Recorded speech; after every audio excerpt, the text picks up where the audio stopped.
혹시 인구 감소 때문에 골머리를 앓는 시골 마을 이야기 들어보셨나요? 그런데 이런 곳에서요, 조례 딱 하나가 바뀌면서 주민들의 오랜 수건이 풀리고 심지어 지역의 미래까지 바꿀 수 있다면 어떨까요?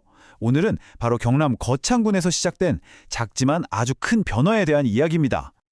아니, 거창에 사는 주민들은 왜 내 땅에 내 집 하나 아니면 작은 창고 하나 짓는 게 그렇게 어려웠을까요? 정말 많은 분들이 좌절했다는 보이지 않는 벽이 있었다고 하는데요. 오늘 이야기는 바로 여기서부터 시작해 보겠습니다. 자, 그래서 오늘 이 변화의 과정을 6단계로 한번 쭉 따라가 볼 겁니다. 처음엔 도대체 무슨 장벽이 있었는지부터 시작해서요. 이걸 해결할 기회가 어떻게 찾아왔는지, 그리고 거창군이 어떤 맞춤형 해법을 내놨는지 볼 거고요. 그 다음엔 구체적으로 뭐가 어떻게 바뀌었는지 3가지 핵심 변경사항을 짚어보고 혹시 모를 문제에 대한 안전장치는 있는지, 마지막으로 이 모든 게 여러분에게 어떤 의미가 있는지까지 살펴보겠습니다. 네, 첫 번째 이야기, 바로 산속의 장벽입니다. 생각해보세요. 거창군처럼 인구가 줄어드는 지역은요, 정말 한 사람이라도 더 와서 살아주는 게 절실하잖아요. 근데 참 아이러니하게도 이 아름다운 자연을 지키자고 만든 산지 규제가 오히려 평생 거기서 살아온 주민들이 낡은 집 좀 고치거나 농사지을 작은 창고 하나 짓는 것마저 막는 아주 거대한 벽이 되어버린 거죠. 그런데 이렇게 꽉 막힌 상황에 드디어 돌파구가 생깁니다. 바로 중앙정부에서 법을 바꾸면서 지역 사정에 맞게 한번 해봐라 하고 새로운 길을 열어준 거죠. 네, 바로 이 내용이 핵심입니다. 정부가 산지관리법을 싹 개정하면서요. 인구 감소 지역으로 콕 집어서 지정된 곳들은 지자체가 조례를 만들어서 특정 허가 기준을 최대 20%까지는 좀 느슨하게 풀어줄 수 있도록 권한을 준 거예요. 와, 이거 거창군 입장에서는 정말 절호의 기회였겠죠?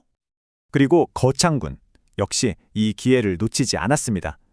중앙정부가 열어준 이 길 위에서 이제 다른 지역 따라하는 게 아니라 오직 거창의 현실에 딱 맞는 맞춤형 해법을 스스로 만들기 시작한 겁니다.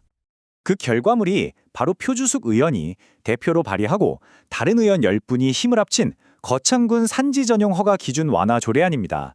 이게 제289회 임시회에서 놀랍게도 만장일치로 통과됐다고 해요.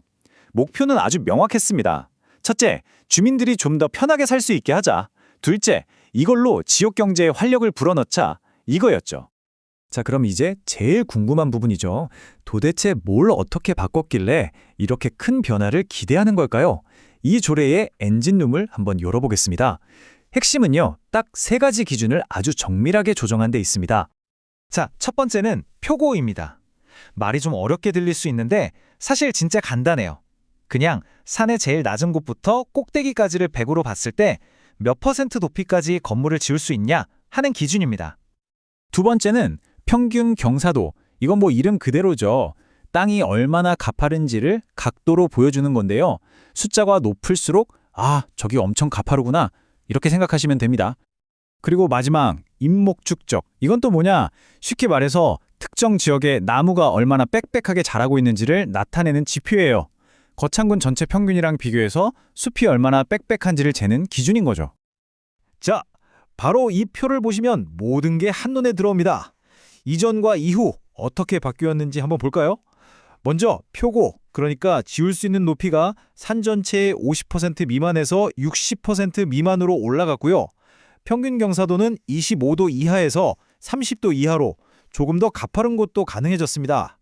그리고 숲의 빽빽함을 나타내는 인목 축적 기준도 군 평균의 150%에서 180% 이하로 상향됐어요.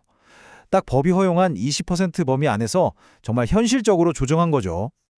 근데 여기서 이런 걱정이 들 수밖에 없죠. 아니, 규제를 이렇게 풀어버리면 산 다 망가지고 위험해지는 거 아니야? 맞습니다. 아주 당연한 질문이에요. 그래서 거창군의 조례는 바로 그 우려에 대한 답, 즉 안전장치는 확실히 챙기면서 개발하자는 원칙을 분명히 하고 있습니다. 이게 정말 중요한데요. 이번 조례는 건물을 지을 수 있는 문턱만 살짝 낮춘 거지 안전이나 환경을 지키는 기둥은 아예 건드리지 않았다는 겁니다.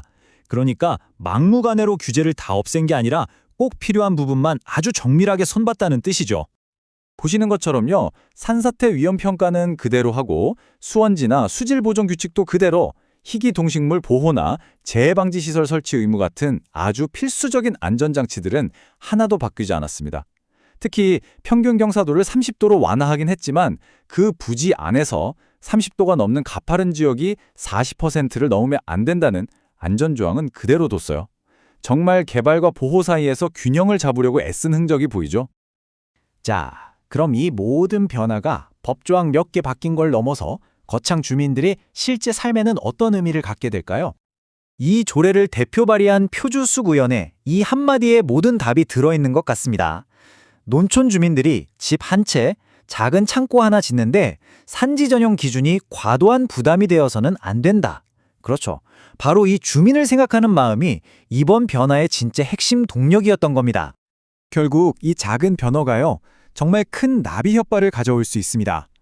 당장 주민들은 집이나 창고 지을 때 허가받기가 훨씬 수월해지겠죠. 또 귀농이라 귀촌을 꿈꾸는 사람들한테는 거창 괜찮은데? 하는 매력적인 선택지가 될 수 있고요.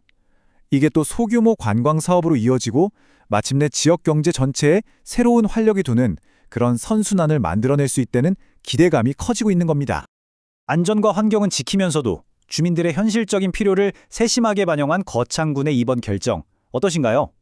혹시 비슷한 어려움을 겪고 있는 다른 수많은 농촌 지역들에게도 아주 좋은 참고 사례가 될 수 있지 않을까요? 한 번쯤 깊이 생각해 볼 만한 질문인 것 같습니다.